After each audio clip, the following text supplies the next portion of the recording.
too easily.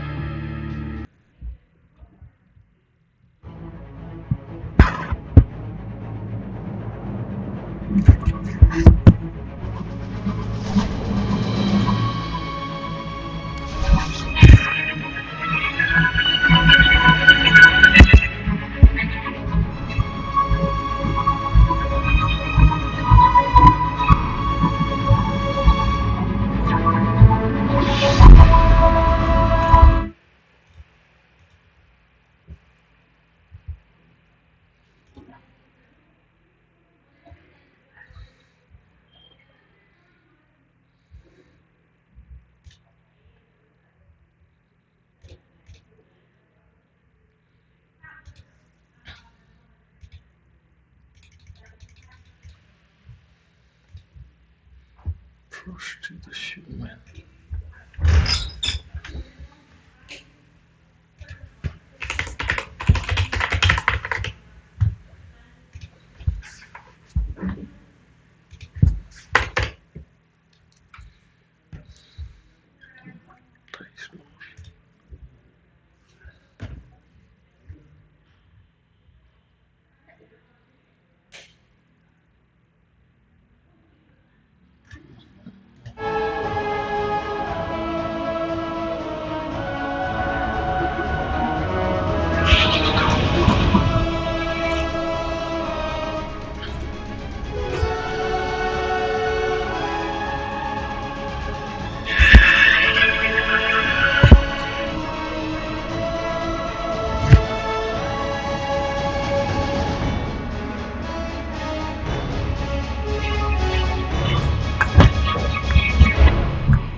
Your turn to ban.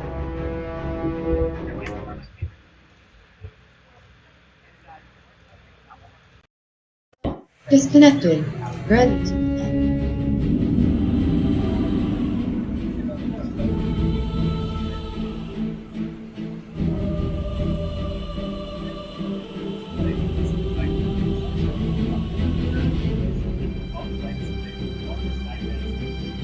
10 seconds remaining. 5 seconds remaining.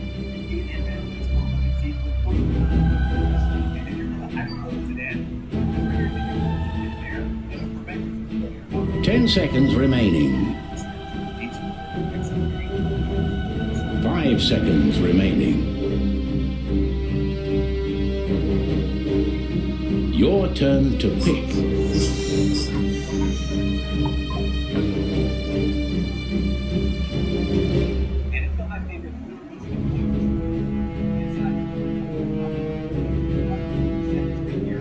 seconds remaining. Ready to connect.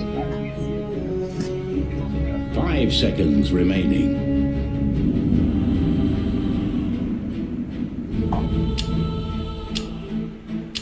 Connected to iPhone 5. Your turn to pick.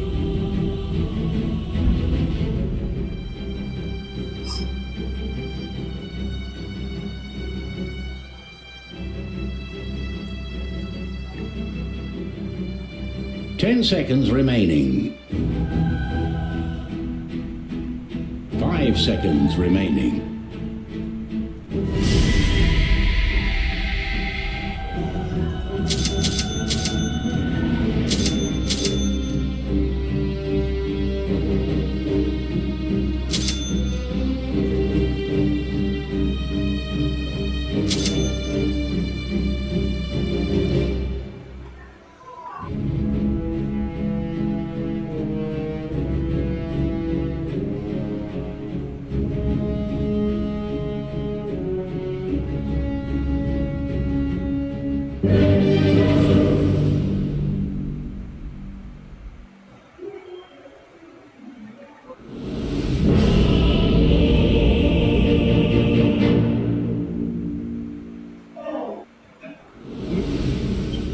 Fear me more than death. This one is so in the bag. It's in the bag. It was time to prepare for battle.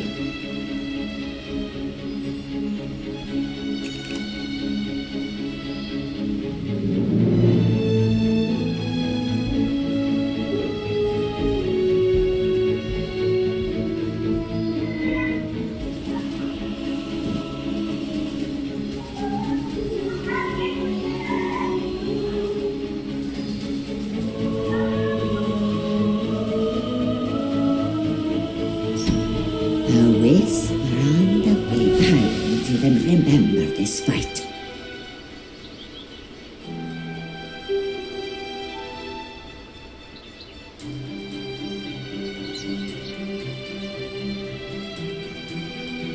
Thirty seconds to battle. Bayern are in crisis. Despite a huge financial advantage and signing Harry Kane in the summer, one of the most dominant clubs in Europe are in grave danger of not winning their league title for the first time in 12 years. And in February, it was announced that head coach Thomas Tuchel will be leaving the club at the end of the season. It seems So, okay. what's gone wrong in Munich? I'll make The them battle begins. Prior to 2023-24, Bayern had won 11 straight Bundesliga titles. During the same period, they'd also won the Champions League twice. So this is a downturn in relative terms. Nevertheless, this season Bayern suffered a humiliating DFB Pokal defeat to third division Saarbrücken, have been unconvincing in Europe, and are barely in contention for the Bundesliga. And all of this despite beginning the season by breaking the German transfer record and signing Harry Kane for I know €100 this trail. That Kane signing is a good place to start. Typically, Bayern have not been engaged in protracted transfer sagas, and yet that is what became the Kane. While most German clubs prefer to conduct business early in pre-season or even before, Kane arrived less than 24 hours before the German It's Super Cup one begins. option. The negotiations seem to distract the club from other pressing squad shortages, and at a time when the organisation is undergoing identity. On the final day of the 2022-23 season, during which Bayern unexpectedly sacked Julian Nagelsmann after just 18 months, the club announced the departures of CEO Oliver Kahn and board director for sports Hasan Salihamidzic. Jan Christian Dressen, the long-term CFO, replaced Kahn, with Christoph Freund becoming sporting director. And Max Eberl appointed to succeed Salihamidzic in 2020. The Bayern's movement in the transfer market since suggested a club yet to become alive. They unsuccessfully attempted to rush through a transfer for Joao Pedro in the last 24 hours of the summer.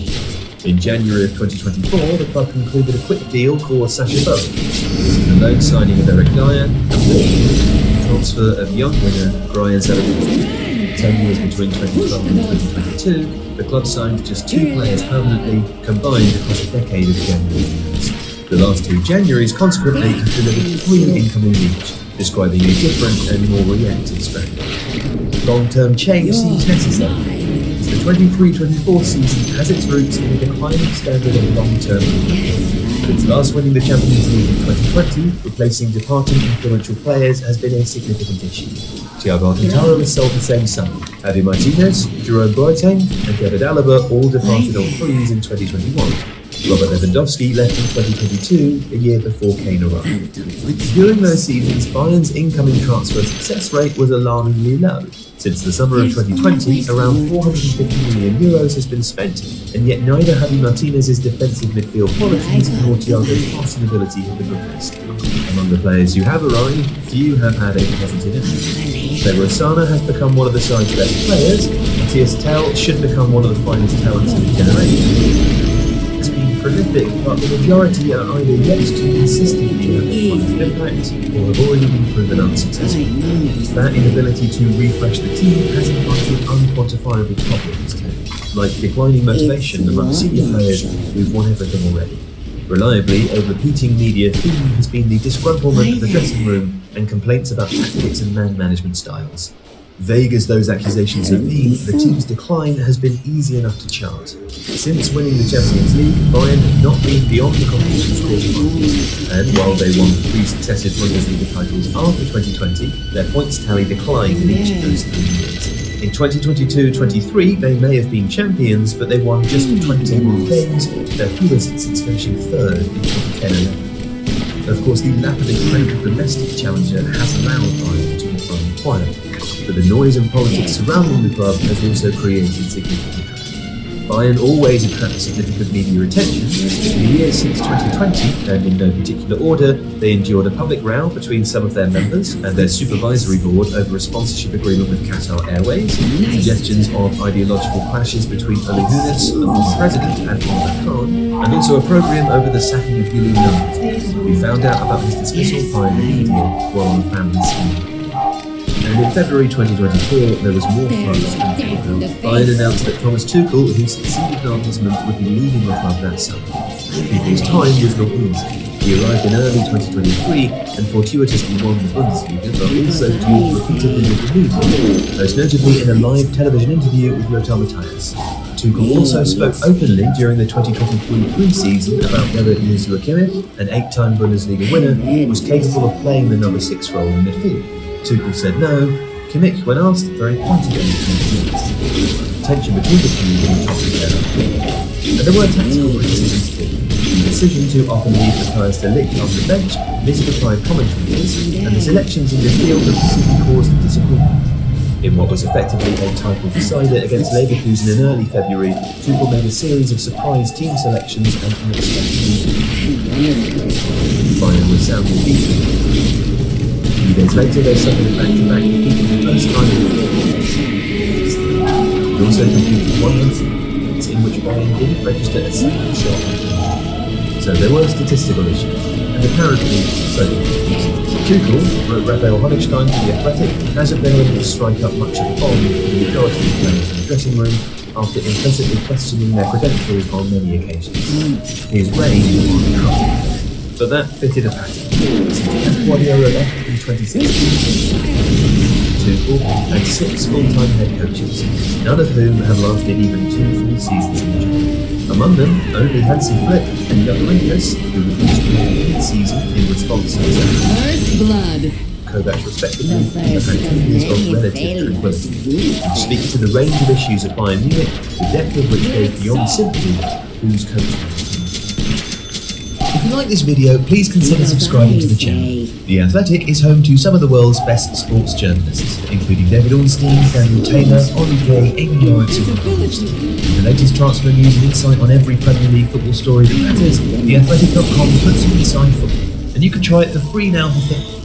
If you could team up with any Marvel hero villains, who would you choose? So listen to this. If someone asks you to name the best World Cup players of all time, who comes to you? Ronaldo, Pelé, Ronaldo. One thing I'm sure of, no one ever thinks of who was like this. Still, that did not stop him from becoming the tournaments all-time top scorer. As the guy that once wrote, Miroslav Klose is the leader known to be very close to goal scoring. Some people really want it. As it is spreading in internet comments, his popular is non-existent. Anyone who's watching him play will presumably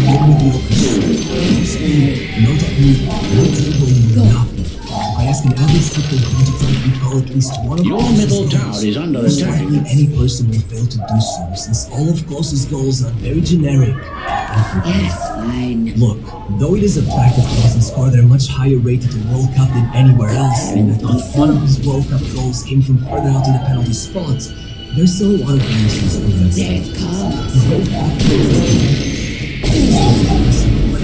is already how could you say that Become a about world this? And how could you say his career was non-existent if he not only won the Bundesliga twice, Tired of but won this. every award from Player of the Year to Top Scorer and even Top Assist Provider?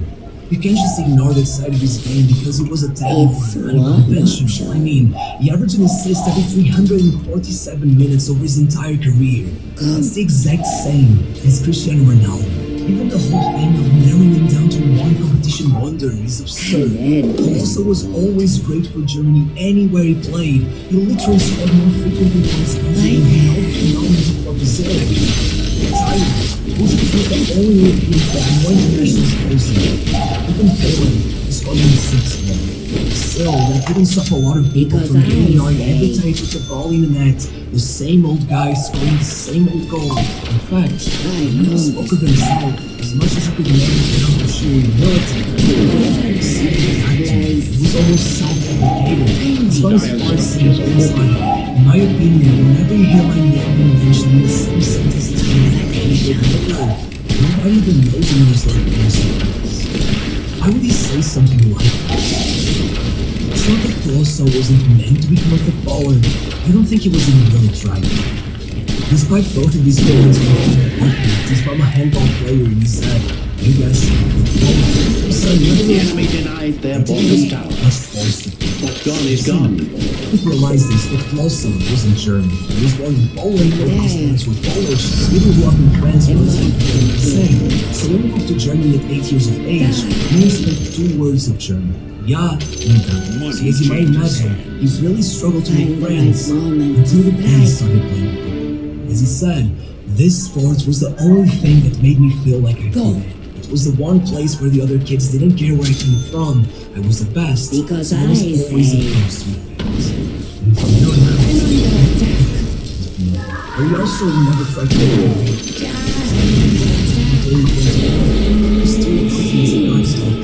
while playing part-time in a German second team. Even when he got his first transfer, all he did was join the reserves of FC Hamburg, the regional league at the time. No one would ever think that he was a top player, let alone that only 4 years later, he'd be in the World Cup final facing off with his home. Regardless, against all the odds, before his first season at Hamburg had even come to an end, not only had he been promoted to the first team, but the Kaiserslautern just happened to suffer one. Trio of Serie A titles, multiple championships for Ajax. Italy's greatest scorer in World Club competition, and of course, the World Cup.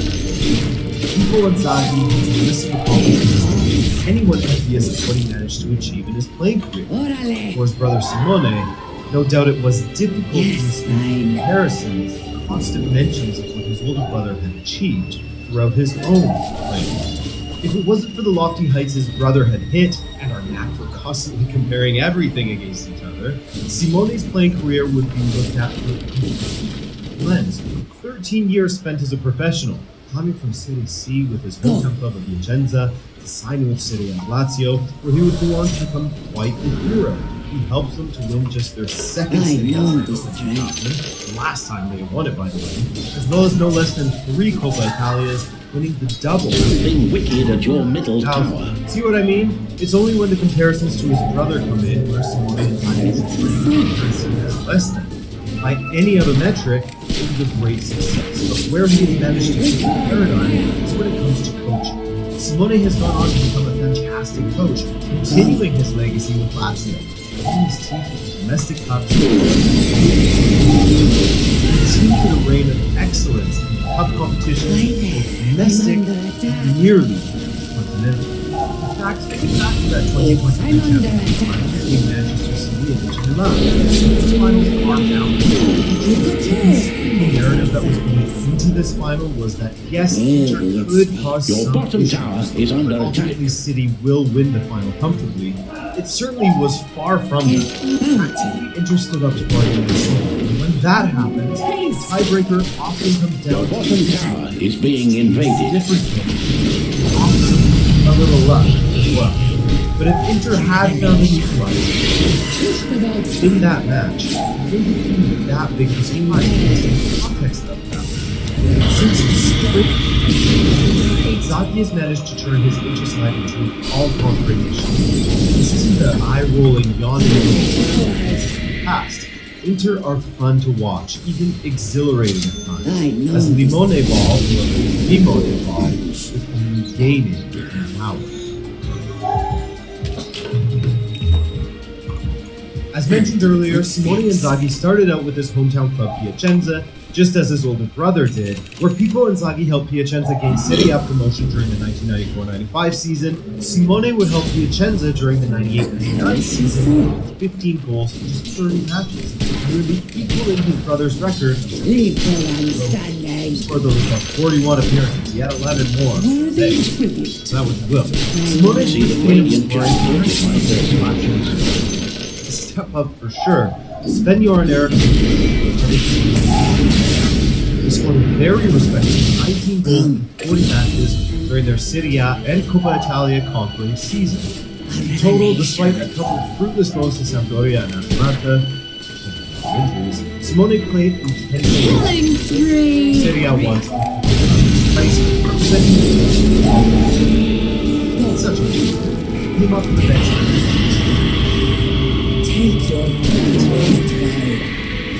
Others' career, Simone's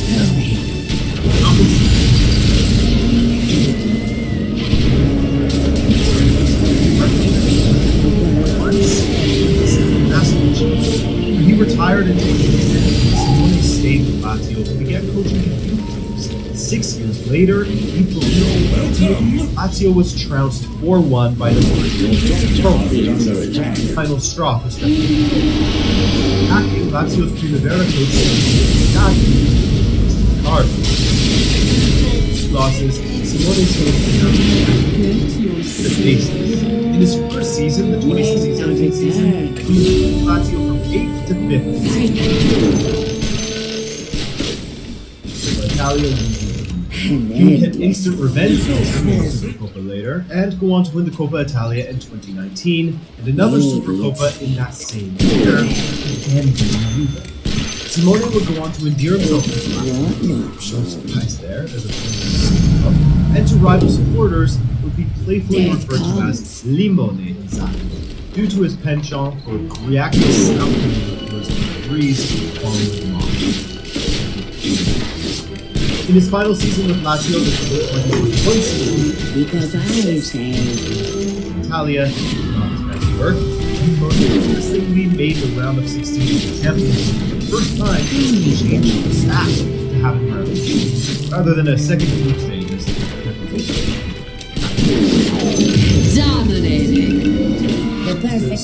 for my move. as Simone's achievements as a manager had a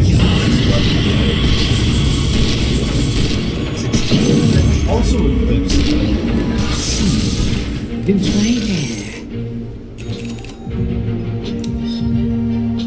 where Antonio Conte rubbed every year behind them with their 2021 Scudetto win, they don't even deliver the Champions League group stage on the 10th. One of those failures could be the another victim of City. Your middle tower is not doing well. And so with Conte being aware of the players that he would have been great from after the league for the first time, Your middle tower is not doing well. He's building a team that would be serial winners. We saw the losses of big names like Melody Happy. Your middle tower is under So attack. another Italian manager like 5 were quite low for the injuries he had that season. Football team were finally playing under Conte with players keeping flying down the wing. All of them gone. Question marks surrounding their financial position have all but lost the banter era upon them. But with Inzaghi, well, the football wasn't Your bottom tower is under attack. Coppa Italia and a Supercoppa in his first season in charge. At the very least, Inzaghi Your always bottom tower is being invaded. need to be taken seriously again in the Champions League. In Inzaghi's first attempt, he bettered Conte, making it out of Something wicked at your middle tower. They fell in the round of 16.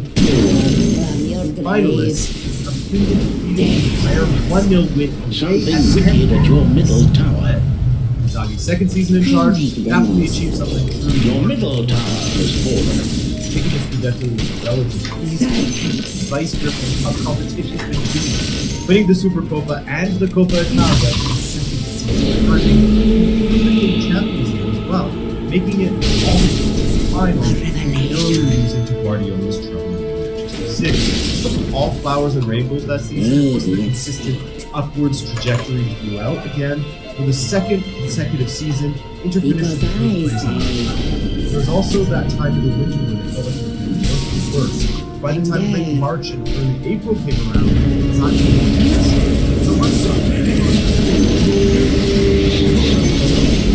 Your enemy's middle tower is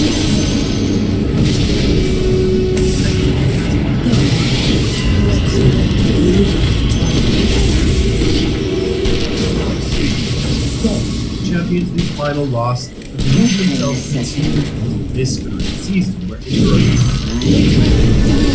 outside that possible. After winning 2 consecutive right? Given the improvement, especially to their record in Serie A. If Inzaghi could have pictured his perfect Inter in his brain as he was taking the job back in 2021, perhaps this iteration of Inter would be something close to that. Close to, because nobody is perfect, right? Inter have lost just once. Italia. From 25 stadium matches, 12 goals conceded. That defensive solidity isn't at the expense of their attack either, as they have also scored 16 goals in 25 games. 13 more than the enemy's top tower has fallen. All of this, despite losing some of his top talents on season.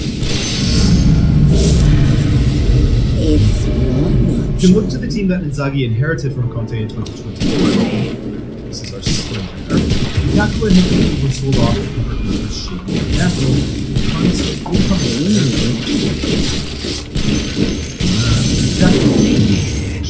of their transfer profits, as he would build the squad up with every season with a new challenge. As an example, Andre Onana, who newly arrived in Inter 1 year prior, the ability to distribute the ball could comfortably play out from the back, or Onana could bypass the press easily with an accurate ball from the forward beside him. He was gone after the season. Then there was the big Skriniar saga, which finally came to an end by exchanged for free in the summer of 2023. His final season was filled with contradictions, let's say, but prior to that, he was one of the most reliable centre-backs, often captained the side pitch, as recently as last season. Most people celebrate underrated players in his position. After massive importance to their success couldn't be understood. Said, however, while losing Brozovic is negative, Inzaghi wasn't as distraught as he would have been prior. On Brozovic's final season, he had a couple of stints on the sidelines with injuries, which led to Inzaghi starting to spot of trouble at your top tower. Calhanoglu deeper in their midfield, where it had previously been seen as a number 10 or only as number 8. Your top tower craves your attention. Very big to fight Hakan Calhanoglu has become a stunning regista. This transformation as he's currently performing professional players. Your top tower was bravely denied. Where Skriniar's future was up in the air.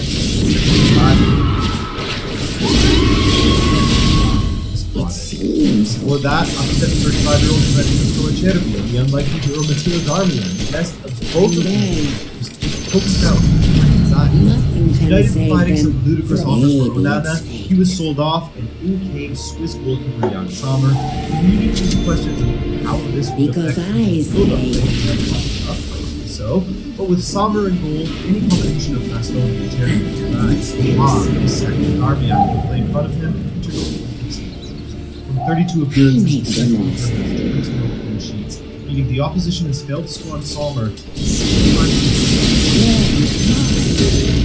Attack, there was the Lukaku block. Inter seemingly would have wanted to make it permanent in Chelsea, and they let Dzeko go as well, only for all of that to come in step Marcus Thuram. Forget about Lukaku. Fire was quite good, and just enjoy Thuram. In Lautaro, they have a steady supply of goals which is first for Inter against Lecce. And when speaking of this season alone, he's for the form as well. While he's on route to smash the season tower, some part of his success is the French striker who already and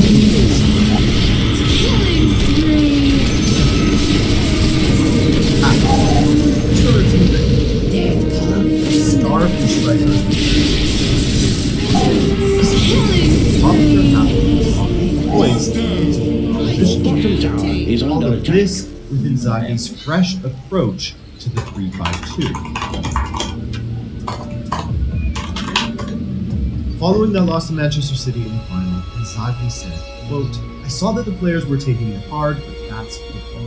It's our 5th final in 20 months. We have to be proud. 5 finals in 20 months is nothing to say." Latest Supercopa win, Inzaghi has won. The bottom tower is being invaded. First leg win for Atletico. Radiant structures are fortified. What is this football that is brought into this success? Anybody? Inzaghi's interesting in that it has a couple of things that make it the most prominent of which being the overlapping centre backs. So often you will see Bastoni in particular joining the attack, utilizing his ability to ball and line-breaking football. Since joining Inter, by the way, Pavard has provided similar value in this position as well, but just on the other It side. seems Centre backs are more involved Your in middle play, tower is not doing well. which is not as if they sit back and seek to counter us. Perhaps It's Conte's one introduced option. automations that were drilled into this Inter.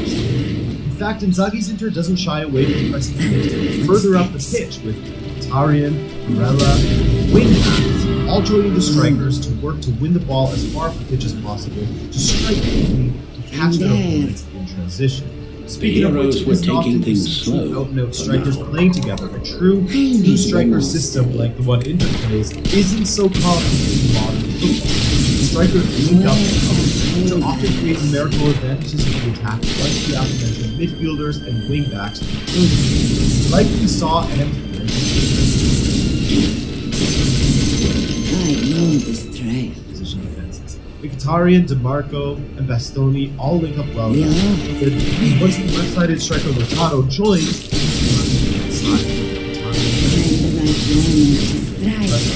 Bastoni waiting for the ball to potentially whip into the box as well. The same structure is quite dangerous on the right as well, with Pavard, Barella, and Dumfries or Darmian providing a similar threat. The midfield of Çalhanoğlu, a lot of ground as well, as all three are incredibly low pressers, and when defending, provide even further cover for the But beyond them is Darmian, top shot stopper, and as we've mentioned, collects clean sheets for without leaking them. Inzaghi's Inter will press you, force you to go long, with a back line quickly. Alas, your bottom tower is no more.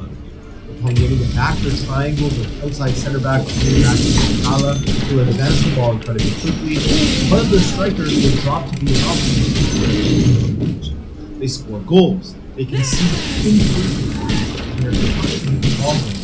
the manager who uses stars Over. planes and still improves the side. Thank you for watching this video, guys, and if you enjoyed it, then a like goes a long way. Subscription even further. I appreciate you taking the time to watch this all the same, and I hope to see you next week. We gotta start. Right? Even Alright. there's always I more wanna- to shoot. Critical of Ten Hag and whatever. One thing that's not fair for anybody to do is to say, it's unreal. Because when I saw that line, and the way they set up was essentially without a center forward, I was like, at least you're doing something. You're doing something different. You're trying to throw the curveball. Because I say, And they took the lead in the world as it was. They can try 99 times. Okay, so for a while. Yeah, it was. You asking me if I'm a fan of the 460? I'm not. This was a 460. I am not. I will tell you again that Huddersfield had more shots than United, or as many. Sheffield United had more shots. Young Boys had more possession than United. And when he says young boys, it doesn't mean it's outside of this. So there was some. The setup was all really good because of what we did happened. They still played quite negatively. I know there were times where a better pass or a better play, but there was not that pass, there was not that play. So in the end, the shot, 24% of the ball, sorry, 0.25. Look, this is not enough for me. Other teams have gone to the Etihad this season. You are working hard to play better. Now Chelsea got 4 goals from Crystal Palace to all the other teams that I mentioned. So yeah, it was not bad and we worked for a time, but in the end, they could have lost 6-1 easily because Hands up to another goal. So,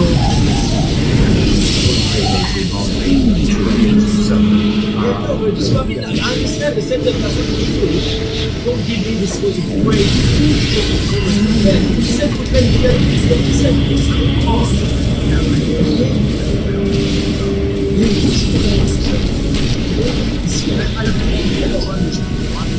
just come out. Let's guys out. They're in this situation now. They're a lot better than we are. They've got better players. They have more money. Your bottom tower is being invaded. Come out and own it, right? I know even without the game plan, you got maybe a bit of the box, and that's it. And Your bottom tower is under attack. Right. You don't have to do the penalty. Well, this? The tale of your bottom tower has ended. It's on what?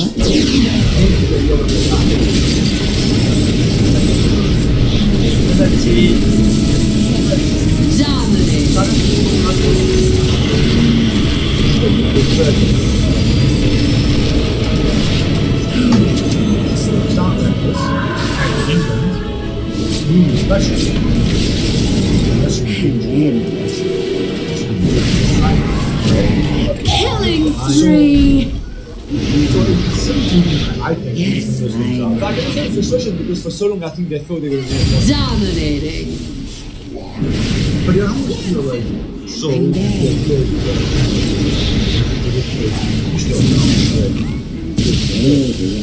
part of me turned this around and said, look, City are a lot better. And you knew that ahead of time. I'm not saying the schedule defeat because it's a lot, you never know. But at least you were but to me, There it comes. the goal down, all misses chances. What's next? I was like a downward line, right? But there's just such in the city side, and when they're like this, it's really, really difficult to do. Yeah, and also against the team that was defending the 19, against nobody, not even less City aware at the Etihad. And you can make mistakes. Really good. Just you're winning. That's exactly what happened. There's always more to show. Dominating. Find the right moment to strike. That even though the form might be better, Because the I performances say- haven't been convincing you at all. Yeah, not the results. Even the form. I know Form this as is in right. the bookies, the way the form. But on the field, you can't think anything other than Onana and go as a horrible. The fast forward defence that Chelsea did. When we got on the ticket a couple of weeks Craves your ago. attention. And of course, Man United. Radiant has have reinforced their structures. Take advantage of some situations. Dire has on the secured pitch. their I mean, that's structures. it. It's That's the your only hope they have. So there is a chance. They welcome Well, a of course there world is, of yeah, there's always a pain. chance. We I'm expected there. Chelsea 2 weeks ago, was it, to get absolutely annihilated in City. And what they did was they defended for their lives. A The spot of goalkeeper trouble was at your outstanding, the two top centre tower. backs never played it well. And then really, Decide your look fight or sharp. flight. That's the blueprint for United.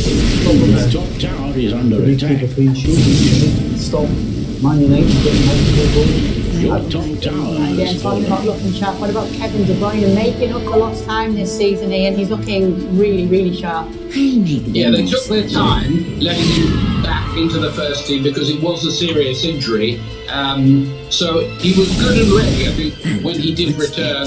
They used him for half an hour here or there, but now he's ready to start, and you're starting to see the old Kevin De Bruyne. And of course, he's got freshness on the side now with the business part of the season. That was always the plan. He's come back. He looks like he's had a makeover with this mop of hair now, and you know. He's Your middle making tower is chances. not He's got doing this well. chemistry with Haaland. And Manchester United, I think you're going to have a lot of trouble containing them. I mean, the points are right. Your middle How do tower United met play its demise. this game? They've got to really congest and Mega tackle like tigers in the midfield and fill those half spaces that City like to operate in, and then break very, very fast with Garnacho and Rashford. But they're going to miss Hoyland because he's just a massive extra smart up front. And, you know, they showed it at the Villa. Okay, they wrote the stuff in the midfield, so they absorb a lot of pressure and break out and win. But they had avoided that game. Villa and not Manchester City. Mega kill. So where do you stand on that performance here this season? I think they can make the top four this season, possibly still. I don't think they're going to get anything this weekend, but that is a gap, isn't it? They've got a cut. What's the gap there? 8 points. Your middle They're tower getting is pretty under late in attack. the season now, with only 12 points to go. So, yeah, in theory they can do it, but I think it's starting to look like the Your middle Europa League barracks next crave season your for attention. Manchester United. They've got to look over their shoulders a little bit and make sure they get in the top 6. Your middle barracks are no longer. Your middle barracks were annihilated. Gallant Radiant have fortified their structures. Your bottom tower is being invaded. What's the big thing?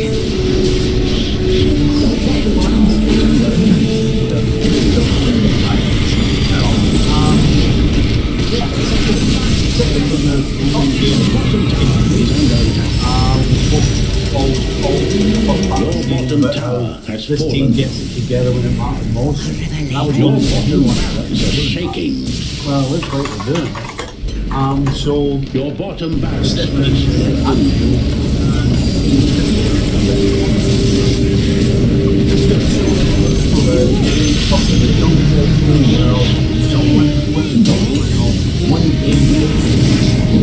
it's almost your middle tower See is if I can under get the attack. place that Man City are going.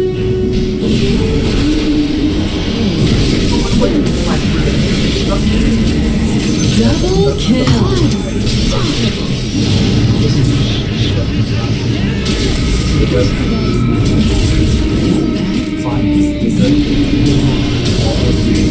this team.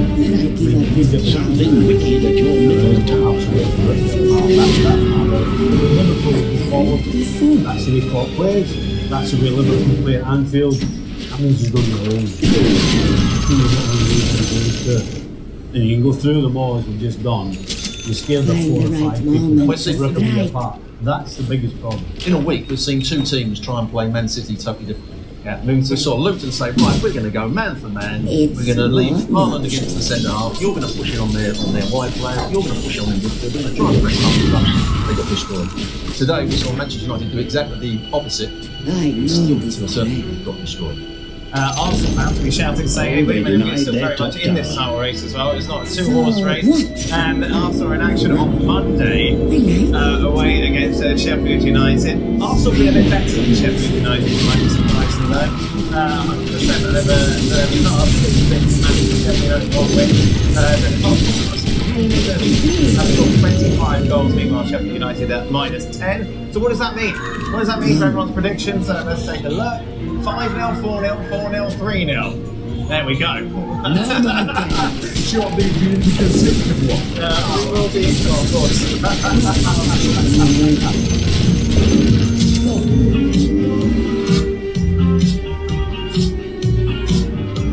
It seems okay.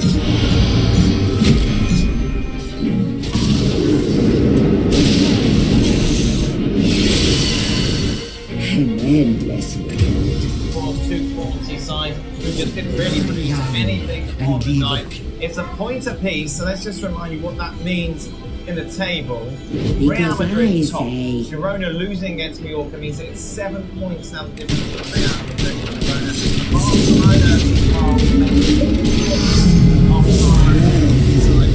Barcelona games to go Luis, the most optimistic Barcelona fans were going through and thinking, look, maybe if we win out, big round here at the Classico as well, there's a chance to be in this title race. You look at them, this is going to be a big test. They didn't win today. Is that over now? We want this league to be over. Let's game. Barcelona showed that it is not getting the momentum again. Today was a very poor game and it was bad. Worse because the two players into the midfield they can create something. They were injured and the replacement that there actually the whole team didn't manage to get something from Athletic Club de Bilbao that arrived cut that into the league with a lot of a lot less intensity than the one we saw during the league week. And I do not think that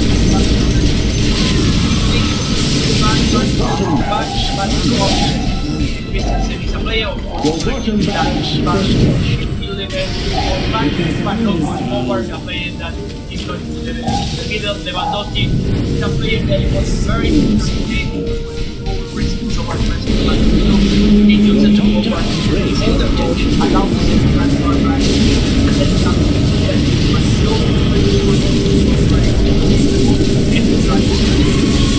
very focused from a side that I think from Athletic Club can avoid the entry right now 3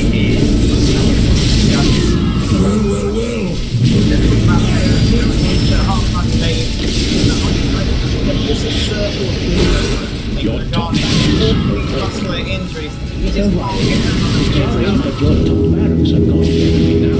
Yeah, exactly. I think we started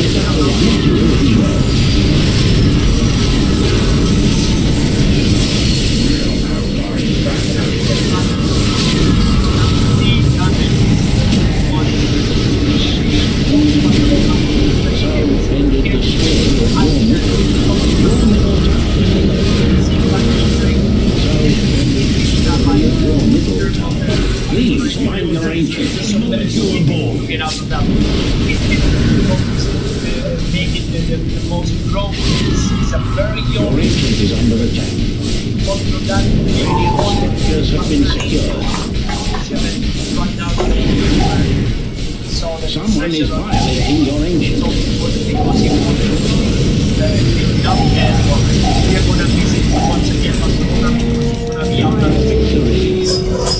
Luis, continues this week. Tomorrow, Osasuna take on Alaves Friday. Barca's next game at Montjuic as they take on Mallorca.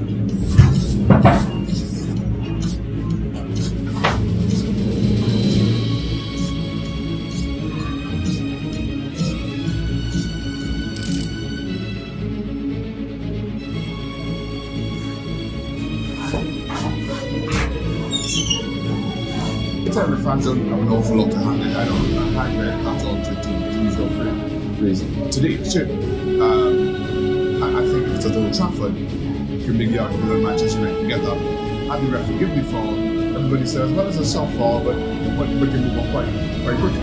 To see City put on the other end and score straight away, of course, if you're a Manchester United fan, that kind of rubbed you the wrong way, and you can't help but wonder what if. But we played this game, and there's home field advantage and this kind of stuff. But there's inevitability. City were going to score at some stage.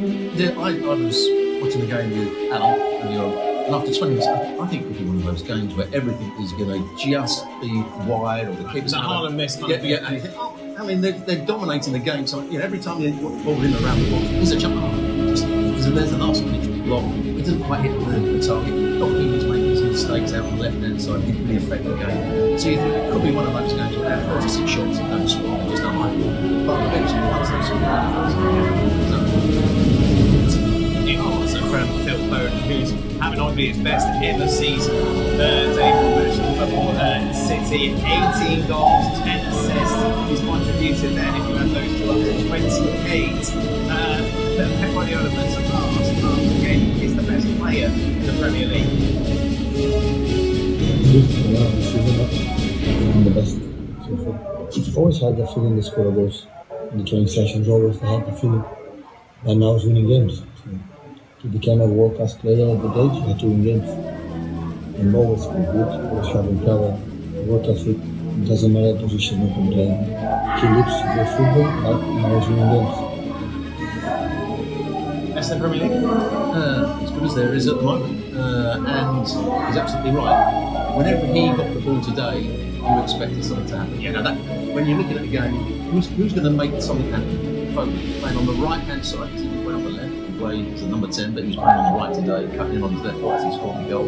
Then he moved across for the second goal. But when he had the ball, a long way putting De Bruyne, you think something's going to happen. They're two magnificent players. That's the Premier League, Steve.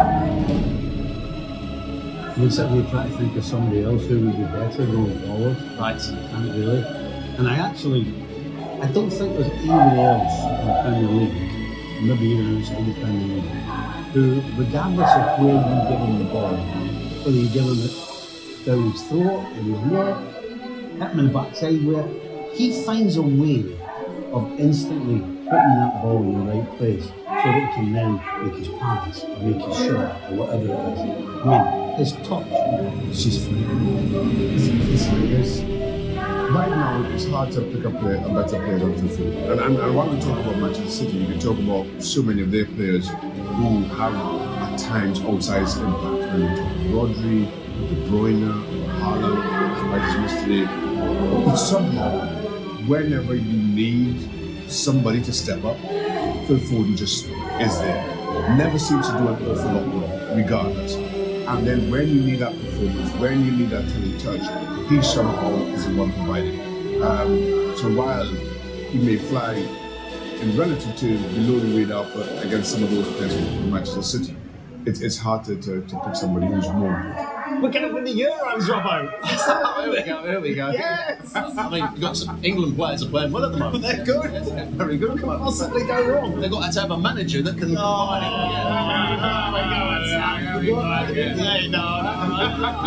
Stevie, that's very exciting.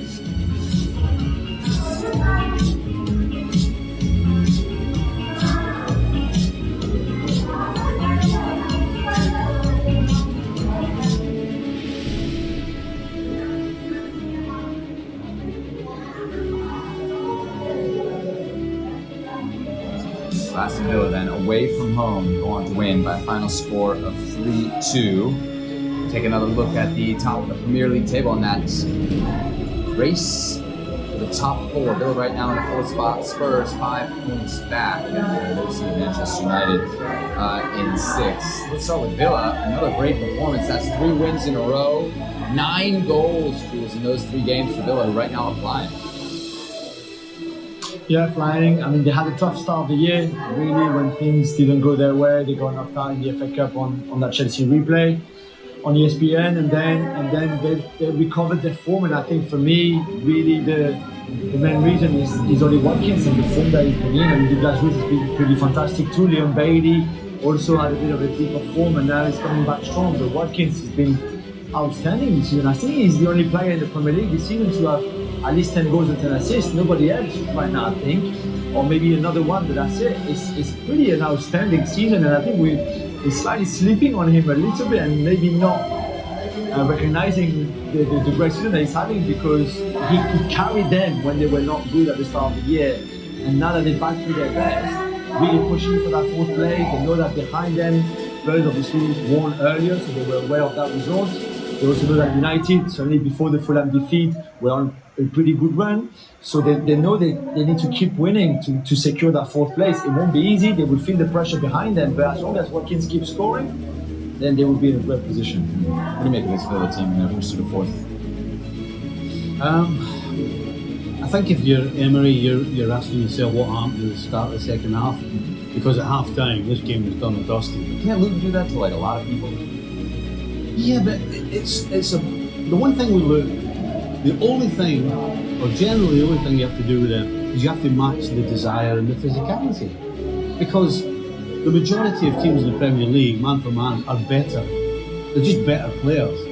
But if you don't match the physicality and the desire, then what happened in the second half can happen to you easily. But again, you've got to give them credit, because at 2-2, there only looked like one winner. But yet Villa just found it from somewhere and came back. And great substitutions from Emery, bringing Digne on, and he gets the goal. So yeah, I think Villa are a more rounded side, and that's probably why I would say for the 4th spot, they're favourites over Tottenham for me. You agree with that, Carlo? Yes, today was a good performance in the first half. They did everything you have to do against Aston Villa. The movement we saw that when Man City played against Luton. If you've got good movement, good positional rotation, you do things at pace, you cause them problems. At the start of the second half, they started to pass it slowly and not work as hard off the ball, and found themselves in trouble. But I think they're a better team than Tottenham at the moment. What about Spurs today, though? Pretty impressive comeback. Impressive comeback, but for long periods of the game against what I would say is a fairly weak Premier League team, Crystal Palace at the moment.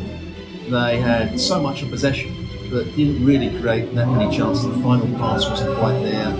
Could have said to you, I really liked the flag, giving the ball away in the top third of the field. It just didn't make things happen. And I think they were fairly fortunate. They got the goal through a mistake by Crystal Palace to get themselves level, and the crowd got behind them. They scored the next 2 goals. Spurs are going to struggle to win consistently, I think. Jules, right now on the table, it's Villa, Spurs, Manchester United. Do you think it'll be that way when the season ends? Yeah, I think so. I would say that right now. I mean, I think Spurs still have to play the top 3. United as well, by the way. So they will keep dropping points. And I think Aston Villa, by the way, are the only team of the 3 in Europe, by the way. So they will have. We don't know how long that will last for, but they will have to play Thursday, Sunday, and certainly for the next 2 weeks, which is not going to be easy having those 4 games when the others will only have 1 game per week in the weekend, so the whole week to prepare and to rest, and etc., etc. So that might make a difference at some point, but I still think Villa, for the form that they've had for most of the season, especially at home, for the consistency that they've had at time, and I know Stevie is right today about the first half and the second half being very different, and they could have dropped some points very in a silly way. I still fancy Villa to stay in that 4th place.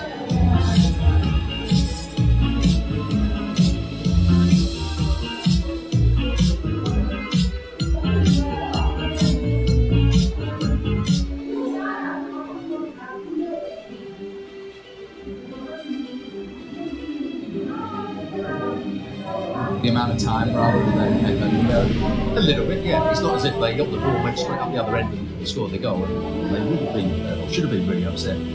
But it wasn't so long ago we were talking about more respect for referees, and they shouldn't have players all around the referee, coaches coming on the field, the chairman now coming down from the stands.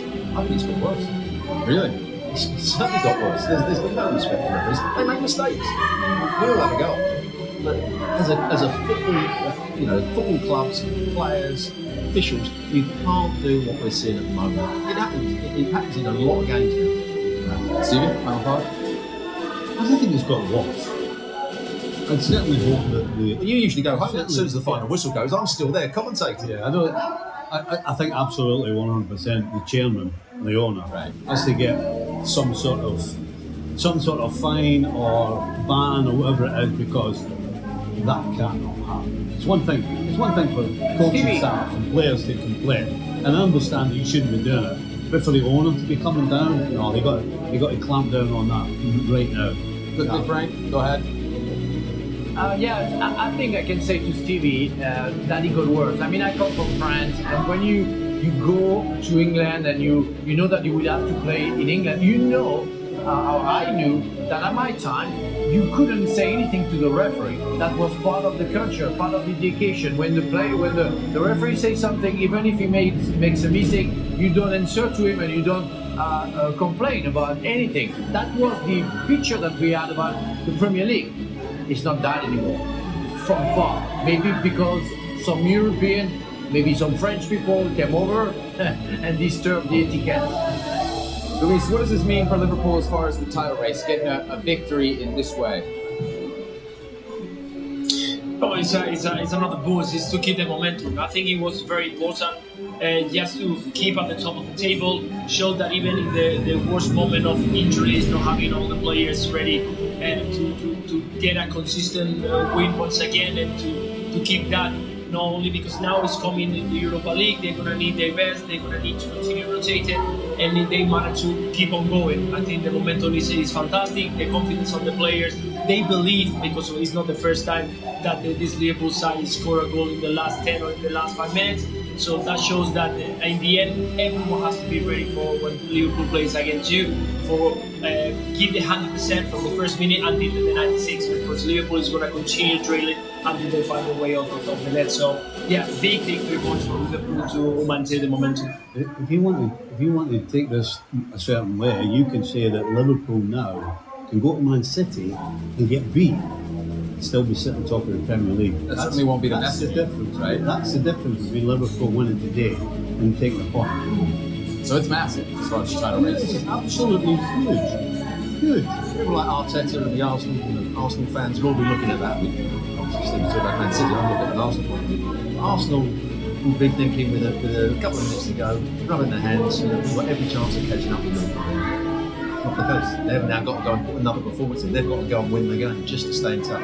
Does it bother you at all that Liverpool are kind of just getting it over the line while Arsenal are Couldn't care less. City are capable of putting up 5? Couldn't care less. It's not about playing now. It's not about style. It's not about patterns of play. It's not about all the lovely passing from the back. Compared to the teams that couldn't care less. That title it is. Couldn't care less if whether it's Kelleher or Alisson in goal. Every time he takes a goal kick or gets the ball, if he kicks it 70 yards down the field, and Liverpool win 1-0 with a flick on. I couldn't care less. This time of the year is about winning games. That's it. Luis, what are you laughing at? No, nothing. It's a level 2. I think that right now, with all the injuries and everything that is happening, it's about getting 3 points. Keep on going, keep at the top, and putting pressure to the other team, because now they don't have to wait and see. They need to get the result and wait and see. So I think there is a massive and huge moment for Liverpool to win the 3 points today against Nottingham Forest. Not an easy team. Go on, Frank. I hear you chuckling. No, I was laughing because it's really true what Stevie just said. I remember at my time, and Shaka can talk about that, when Newcastle had 14 points ahead and Manchester started to win, 1-0, at the end 1-0. We all talk about the Fergie time, and it's really what it is. You don't care about the way you play, and Manchester United weren't playing well every time they played, but they were getting the 3 points, and it's what matters the most. So it's why I was talking about the luck that you need, because that's what it is. That's what it is. A last cross, a last header, and the last goal at the last minute. That's perfect. You go home, you're happy, you get the 3 points, and you think about the next game.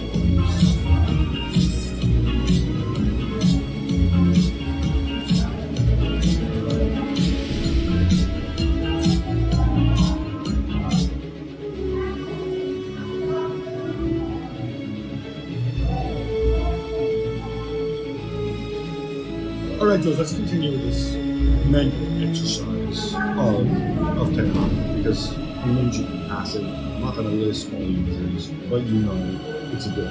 Yeah. When I see Johnny Evans out there, I think to myself, really? But then I also think to myself, obviously, there's Sandro, there's even no Maguire, sure. There's no Luke Shaw. Shaw played the centre back. He would have played that.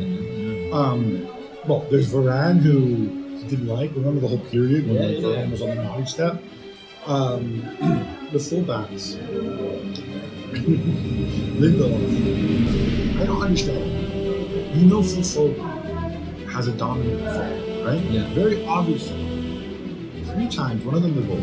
3 times in that game, Foden does the same move where he steps as if he's going to go to the byline. It's almost like just show him to the byline and deal with it. If you can't beat him one-on-one, right? And then every time he goes inside, and then Lindelof turns with like the speed of like a super tanker. These are little things, and I appreciate you're not a fullback or whatever. Yeah, and it's just, I mean, it's not even doing... That's not Ten Hag.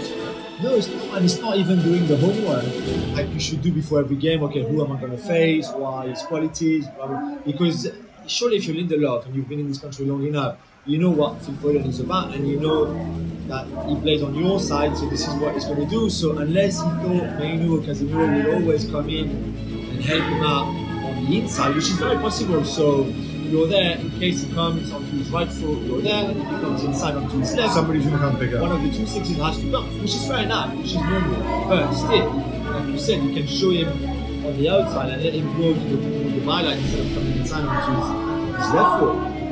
So I don't understand the Amrabat mistake.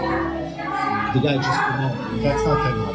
That's not Ten Hag. No. So the limitations of this team is not just on Ten Hag. I was just saying that for me to plan to defend for 90 minutes is impossible. You just cannot do that at this level, and especially even less when you go away at the Etihad against City.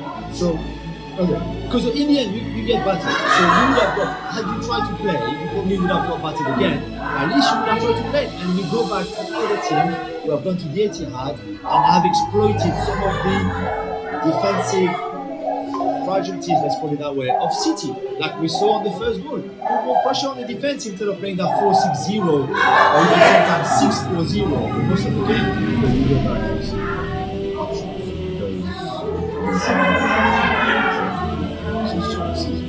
Borderlands, one season home, you're going to be short. For sure. You played Rashford in the previous games. Rashford was not good. You started Rashford wide in this game. Scored a great goal. A couple of times you got free, so I thought was generally impactful. Objective. If I were Ten Hag, Jules, who's just a cover, what am I supposed to do? I have this guy in the position, so I have to play. Garnacho is kind of forward. I got to play him wide on the other side. No, I understand. I don't have a center forward but my best player happens to be a guy who plays number 10. So I don't even have Bruno. I don't even have the option of saying, "Oh, Bruno, you play center forward," because he can't do that, right? And because then I completely take him out of the game and I lose his passing. What should I do? Should I play McTominay in center forward? I was thinking about this, for example, I don't know. I mean, I understand. That's the thing. No, but it's horrendous. And if you, by the way, if you play Rashford and Garnacho, right? And even if there's some other dude at center forward, Omari Forster, I haven't seen enough of him to know if his real position is center forward or it's wide or whatever, right? Even if you play this dude at center forward, right? And then I'm obviously going to play Bruno. I'm going to get completely overrun because the other 2 guys, Casemiro and Neto, can't control City's midfield on their own. So,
Ready to connect.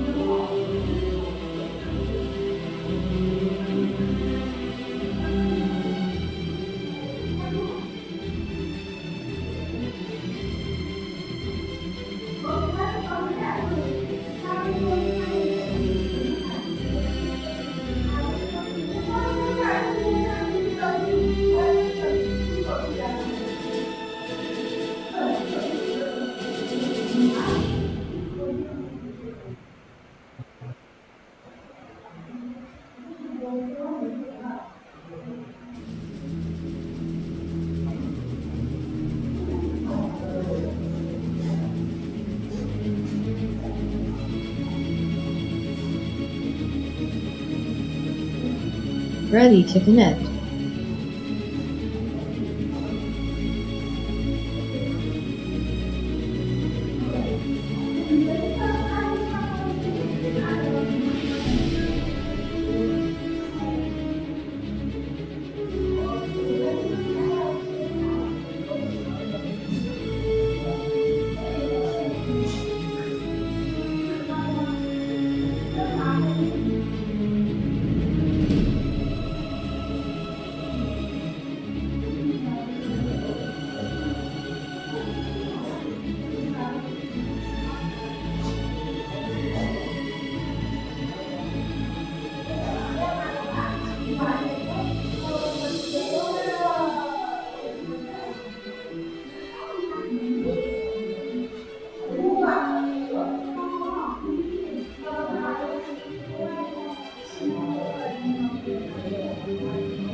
Ready to connect.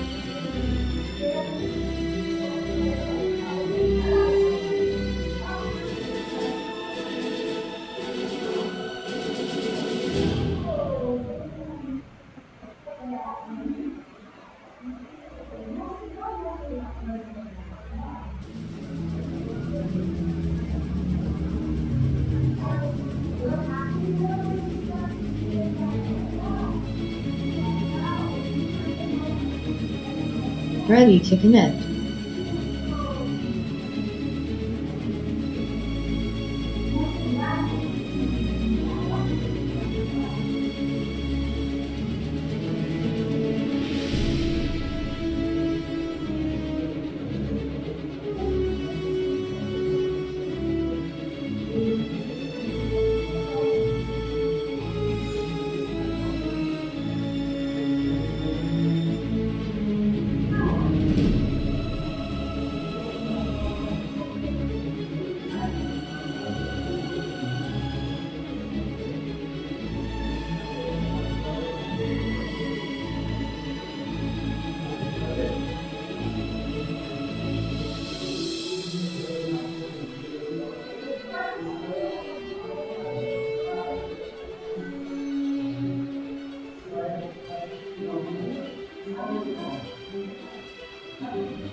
Ready to connect.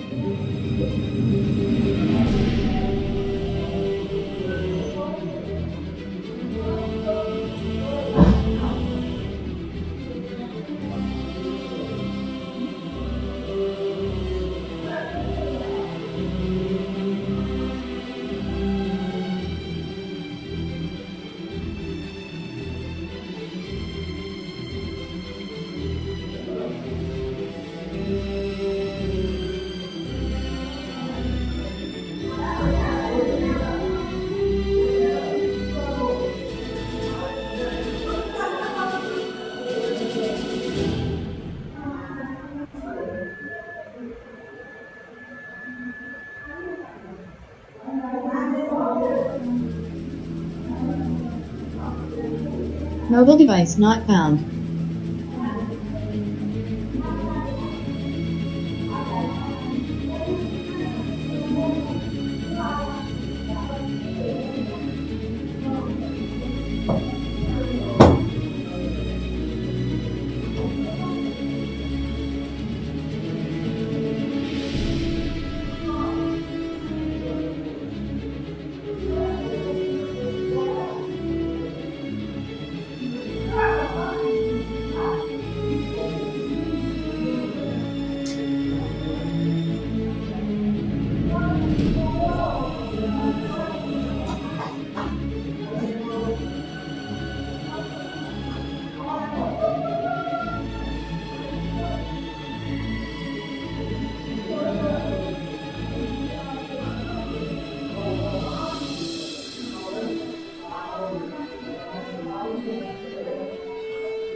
Baby, don't hurt me.